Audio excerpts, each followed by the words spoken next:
Hey, we are live. Look at that. We host them and people show up. I'm always amazed, but fortunate and feeling grateful. Coming at you live from the porch today in the beautiful Annapolis Valley, Nova Scotia, Canada. As always, hashtag live. If you are watching this live, I appreciate you taking the time to join me today. If you're watching this on the replay, just as good, just a little bit later, hashtag replay. And as always, I would love to know what topics you want me to cover. If there's anything that you need help with, let me know. If you need help with everything, just put in hashtag help in the comment section and we will reach out and do our best to help you. So, a topic obviously near and dear to my heart, not just because the company is named after it, but one of the most important aspects of, I think, entering any industry, any pursuit is understanding how to become successful. And part of that is becoming what we call undeniable, right? The idea that I will not be denied. What that means is when you set a goal, the only thing left to figure out should be when. That predictably, I will produce the result that I desire time and time again. There might be delays, there might be setbacks, there will be challenges, there will be roadblocks. But when I decide something, I will produce that result or better. The problem being is most people play the game of if, not when. Everything is around if it works out, or if this is right for me, or if. And there's so much uncertainty that comes with that. And then all of a sudden, they start to fail or they start to struggle. And then they have to question if this is the right thing. And that's why you see people bouncing around 20 different things. Now, that doesn't mean that maybe it's they're experimenting and they're trying things. It's great, right? If you try something and it's not for you, right? Maybe you did affiliate marketing, maybe you did e-commerce, and you triumphed and realized those are not the right things for you, and you made adjustments. That's a positive, right? The overarching idea is I will be successful. So if you're trying and trying until it works, that's great. Right? But most people, that's not the case.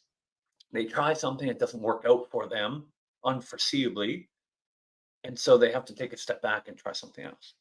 Right? And the difference being is the forward momentum from one to the next thing and the discovery of, oh, that didn't work. What's next? Compared to the people who fail have to come back and plan B.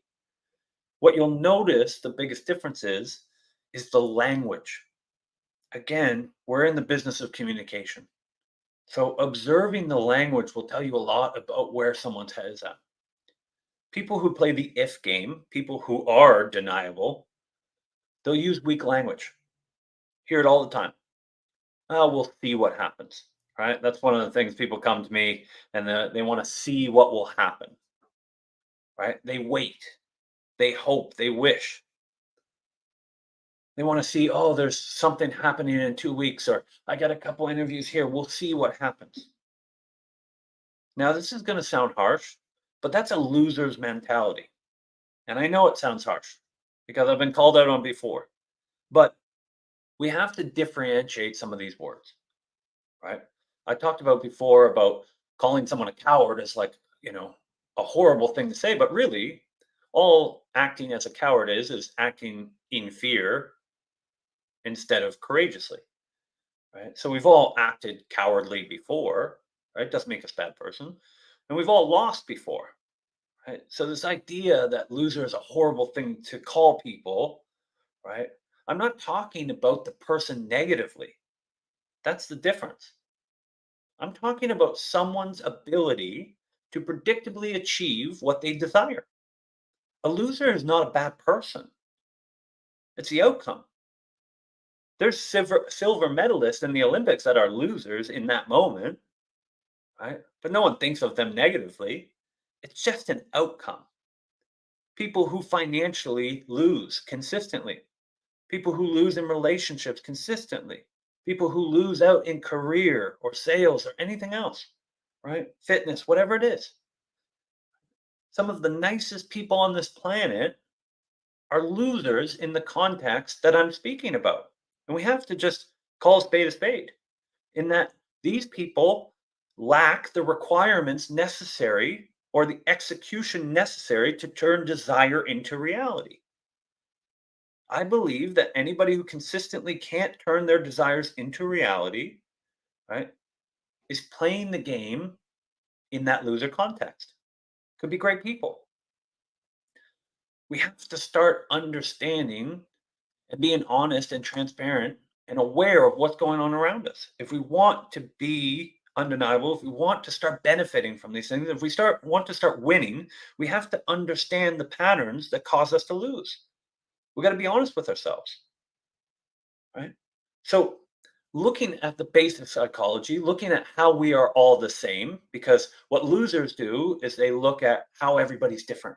Oh, this person's more experienced than me. This person has more skill than me. This person's from a different area, different location, different accent, blah, blah, blah. Right? Losers mentality. What winners do is look at all the opportunities in front of us. They look at the similarities. They look at things differently. One thing that we all have is we all operate on basic psychology. We're all human, which means pain and pleasure, reward and punishment, gain and loss. That's programmed in us all, no matter where you're tuning in from, no matter if you're day one or day 120 in the space. Your brain is wired to avoid pain and to seek pleasure, to seek reward and avoid punishment, to seek gain and avoid loss. We are all wired this way. So chances are, if you entered this industry, it was either to remove some perceived negative from your life. You hated your job, you hated your financial situation, whatever, hated the commute, it's all good. And you've seen this opportunity to gain in some way. Could be financially, could be the freedom, could be the dream, could be the fulfillment, whatever it is, doesn't matter. But again, we're playing the game of avoiding losses whenever possible and maximizing gains. That's the financial gain, that's the sales gain. It's all the same, right? It's fitness game. It's all the same. The problem that I've seen in almost 8 years in this space, 17 years in sales, 2.5 years as a mentor, year and a half as a recruiter. The problem is most people are way too emotionally attached to their own lives, to themselves. The majority of people conditionally make emotional decisions.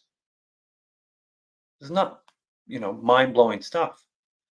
But when you think of what is most volatile, is emotions. Emotions are unpredictable and volatile.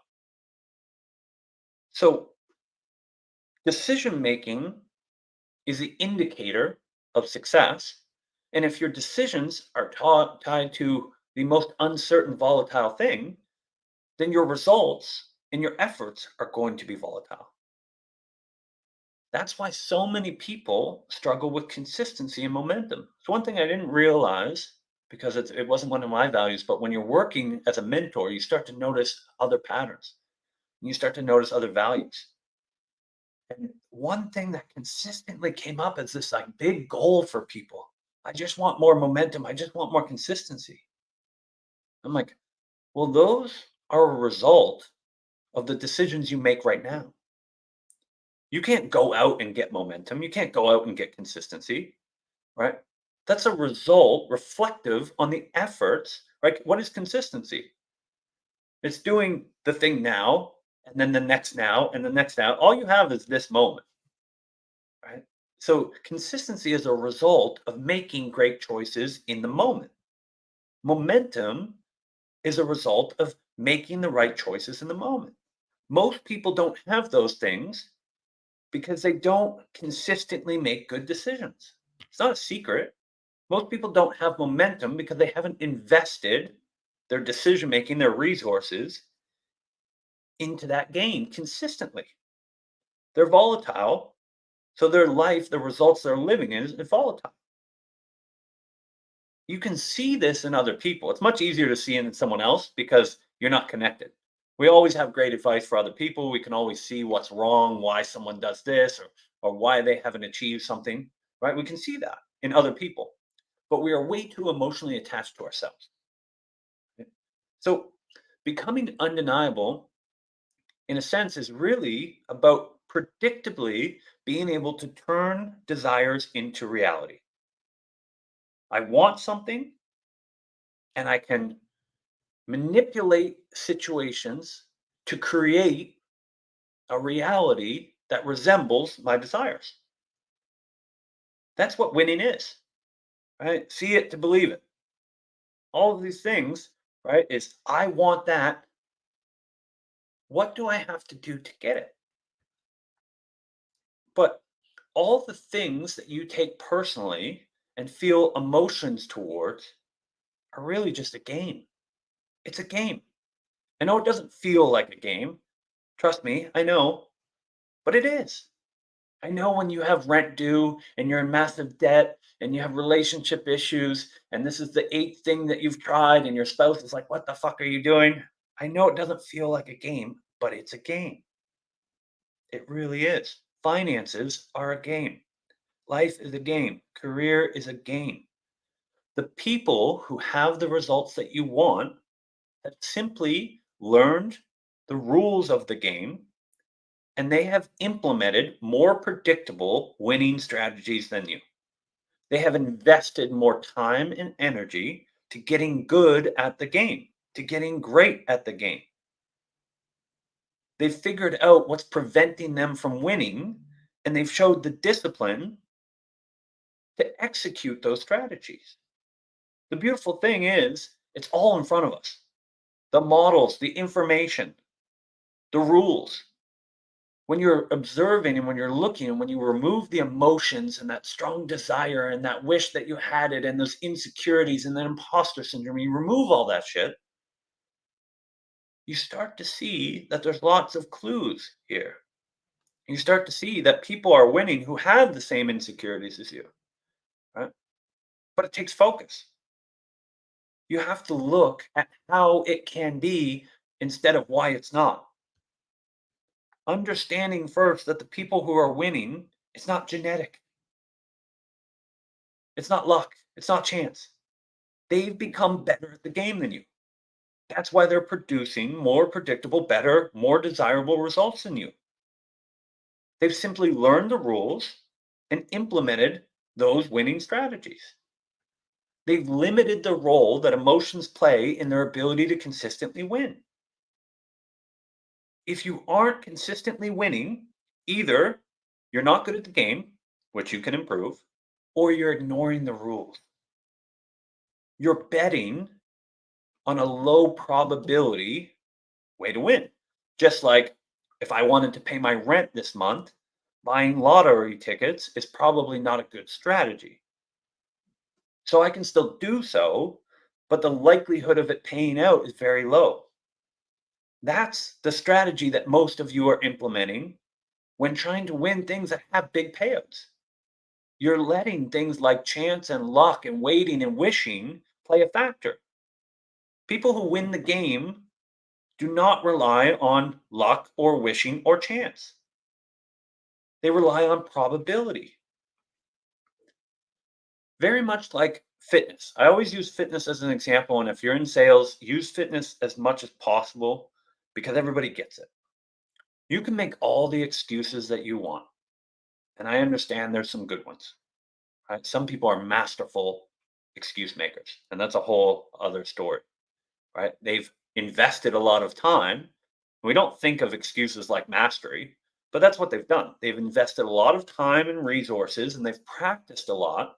You ever meet someone who's just extremely good at making excuses and they always have one and it always seems valid and you can't argue it because they've put so much time and effort in it. They're masterful. They've learned the game of excuses and they've levered it. It's just a weird use of resources because there's no payout to becoming good at excuse making. If they took those same principles, we tend to think of things as negative and positive. But if they take the same resourcefulness and creativity and commitment and discipline to excuses and they applied that to someone else, the same principles apply, right? So what you invest your time and energy and commit to, you will see improvements, right? But I like to use the fitness as kind of an example, right? Because it starts to make it clear, right? You can spend all the time thinking about genetics. You can invest thousands and thousands and thousands of dollars, right? But if you're unhealthy or if you're unfit, right, you could start the journey today by eating somewhat healthier, removing the worst foods, right? You may not have a degree in kinesiology, but I can tell you if you move more, you'll burn more calories, right? There's complexities to that. But if you wanted to get the ball rolling today, eat healthier or eat less, right? Move more. Basic principles, better results, right? What I look at that as, and this has really helped me in my career, and I know it sounds simple, but again, the simple answers are always the best. It's a game of positives and negatives. If I go for a walk right now and I'm trying to lose, that's a positive. Is it the most positive? I don't know. Doesn't matter. Is it more positive than sitting on my ass? Absolutely. Right? If I eat something healthy instead of McDonald's, is that a positive? Yes. So again, once I figure out what my desired outcome is, the second step should be figuring out the gameplay and figuring out what the positives and minuses are, what the plus and minus are, what the positives and negatives are. It's very much in the same space. If you start stacking positive actions in this space, you'll start to see positive gains.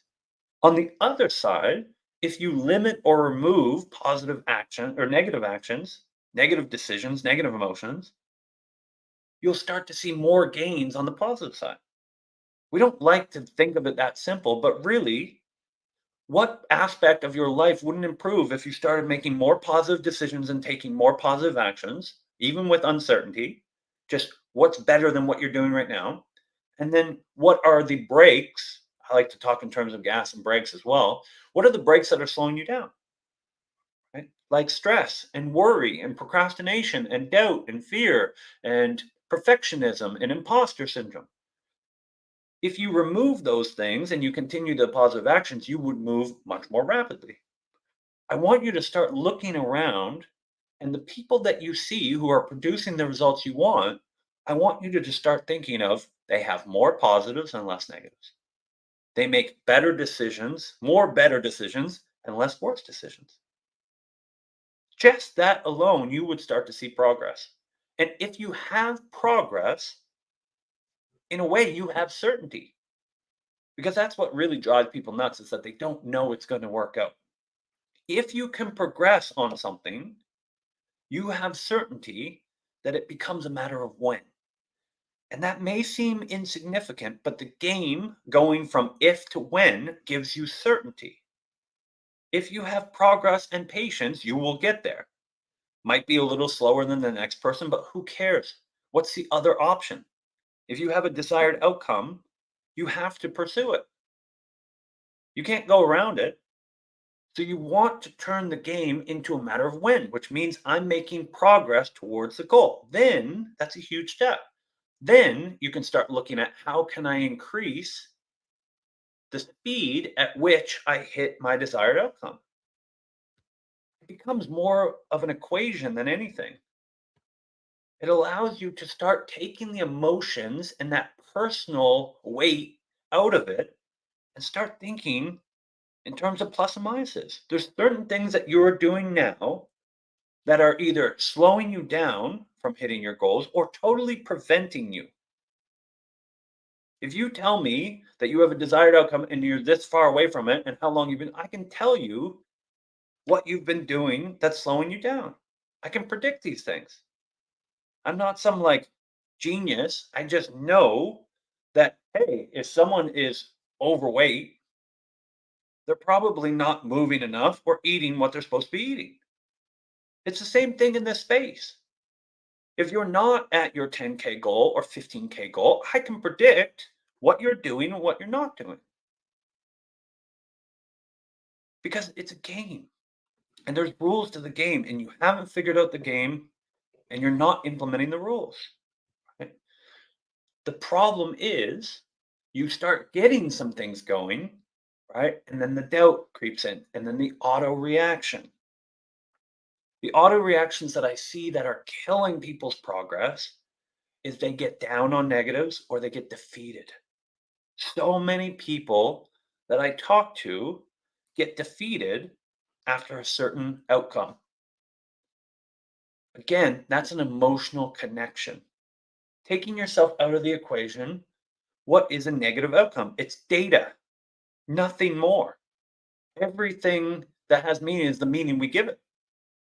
If you remove that story of you not being good enough or whatever the bullshit limiting belief is, you have data. What you're doing is not working, or it's not producing the type of result you want. So, what does that tell me? I need to make an adjustment. If any time that you got an undesirable outcome, instead of getting defeated or playing the fucking pity party or whatever you do, whatever your stupid ritual is, instead you thought, okay, I have data, I need to make an adjustment. What do I need to adjust? Is it my work ethic? Is it my mindset? Is it my strategy? Is it the skills? What do I need to improve? One thing that allows us to progress rapidly inside UCM is that for us the answer is always improvement. And it's shocking to some people when they come in because they might say, "Oh, I just had my best month ever." And I might hit them with, "Okay, well what's next? What do we need to improve?" And if someone is having a horrible time and nothing's going right, I ask them the same question. Why? Because the perfection in simplicity is no matter if you're crushing it or struggling, the answer is always in the improvement. What do I need to improve? Where do I need to grow? What adjustments do I need to make to get to the next level? That doesn't go away once you hit success. There's another level. So, again, one of the things that will help you in becoming undeniable is changing the way that you react to things. I talk about this a ton in UCM, but that is what makes us human. That is our evolutionary gift. Most animals react based on instinct. It's pre programmed, and based on their instinct, they have to react that way. They're a predisposition. We are humans. Other than these things, thumbs, which I don't have a lesson on how to use your thumbs better, the other evolutionary tool we have is choice. Most people have not leveraged the thing that makes them human, the thing that gives us evolutionary advantage. I see people every day making shitty choices. And so their outcomes are undesirable. Again, you can invest in the latest and greatest sales training. You can learn tonality. You can get set up with 80 different jobs, all six figures. If you don't nail the ability to respond positively in your choices, even to the most negative of situations, you will not win. You will have temporary ups followed by downfalls. And I've seen that time and time again. They want to tell you that the only thing that you need is sales training. I'm telling you, being around this for a long time and having had those ups and downs, there's more to it. And you know there's more to it. That's marketing. The solution to everything is sales training. But you and I both know that if up here isn't working correctly, if you're down, sales go down. That's not skill. It's not like one day I show up, I'm skilled, the next week I'm not, right? There's more to it. But if you can nail one thing, it's how you respond to perceived negatives. That in itself will change the game. Because again, most people respond in defeat or doubt or defense or deflection or excuses. If you do that, what is the positive? Again, if life is stacking positive choices and removing negative, how does that make sense mathematically? Something bad happens to me. What do? Procrastinate. What do? Doubt. What do I do? Stress. What do I do? Worry. What is the ROI on any of these activities? And again, I'm not talking to a bunch of third graders who don't know any better. If you're watching this, you have lived enough life to look and reflect on the past and ask yourself, hey, I seem to be stressing out a lot. Can I find a time in my life where that stress had an ROI? I seem to be worrying a lot. I seem to be guilt a lot. I seem to be hard on myself a lot. I seem to be avoiding or procrastinating or perfect. What is the ROI? Can I find in my own past a time where that has been extremely valuable use of time? No, I can't. Okay. Now, can I find a self help book that says, when in doubt, doubt more? When you do something wrong, guilt yourself to death for about 3 weeks until you're just exhausted, then restart. When you feel fear, let the fear win, focus on what could go wrong, and just wait for things to get better. No. Okay, so I can't find any instructions. I can't find any evidence that it works in my life. What about modeling the top performers? Do you think that that's what they do? Where is it? Right? But you've let those patterns exist for way too long. You're way too patient with the shit that holds you back. And then when things don't work out, it's like, oh, you instead of all the things leading up, you pick the one inconvenience. You pick the one thing that's not fair. I can't believe that person didn't want that. I can't believe they acted that way. I can't believe it rained on this day. But if you reflect on all the things leading up to that, you probably would have been advanced beyond that situation anyway. Most of you, if not all of us, are not living up to our potential. And we probably never will. That's a whole different story. But I bet you, if I asked you to make a list of things that you should be doing, that you know you should be doing, you could probably make that list. Now, why do you have a list of things that you should be doing that you're not doing? You can't plead ignorance is bliss. You can't say I didn't know, right? But you have a long list of things that you know you should be doing, that you know you could be doing, that you know would add positive, but you're not doing. Yet you're willing to spend tens of thousands of dollars for the new idea. But there's a million ideas right in front of you that would improve your life significantly. People who are undeniable look for the opportunities right in front of them. I have a ton of people that reach out, I can't join UCM. So be it. Sucks. I'd love to have you, but it takes resources or resourcefulness. But then this sob story of, oh, well, I can't because of the, okay, well, what are you doing now? Well, just basically applying for job. Okay. Well, I have about 200 hours plus of free resources. YouTube has resources. Google has resources. ChatGPT has resources. There's other people that you can connect and learn from. There's content right in front of you. You have access to unlimited information. Most of the courses out there right now that you're paying for, not their ideas, you're paying for curated ideas. You're paying for organization, basically. All the information out there is available to you. It's just not organized. It doesn't give you the certainty. It doesn't give you the accountability. I was talking to someone today about accountability, and I believe, in a way, I know this is going to be controversial, but it's bullshit. Why is it bullshit? Because to, for accountability to work, you have to be accountable to accountability. I can have 18 people who call me, who wake me up in the morning, who bring me to the gym, who do all that. I still have to commit to that. So the key is when you identify there's something you should be doing or something that potentially could be positive, you do those things. And when you identify, which you should be able to do through reflection, that something is no longer serving you, you are extremely impatient with getting those things out of your life. You are too patient with the things that have zero ROI in your life.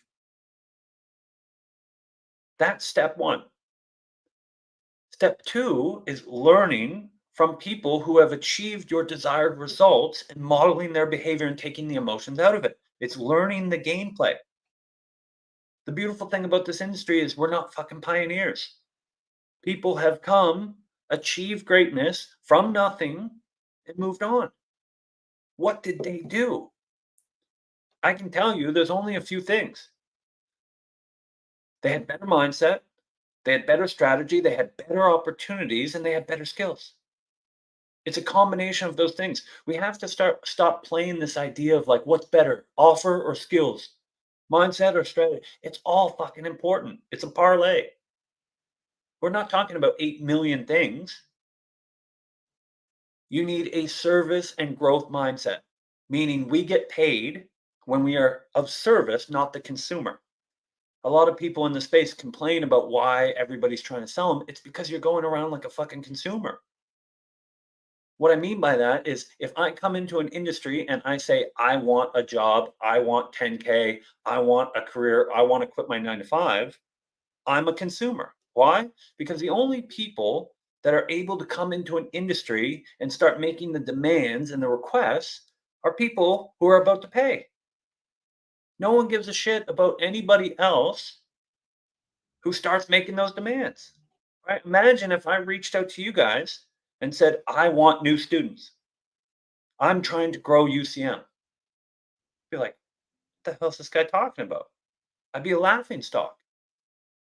But some of you are coming into this industry which operates in the same rules of every economy. I know that some of you have been sold that this is a magic bubble and this world is so different. It's not. It's remote and sales. It's been happening a long time. It operates an economy, which means there are service providers and there are consumers. Products, consumers. I can tell you from experience, the service providers make much more money, much more. The consumers spend money. The service providers make money. If you want to make money, get on the service provider. Stop being the consumer mentality, right? So serve more. It's very hard to serve more and not get paid more. It doesn't work that way.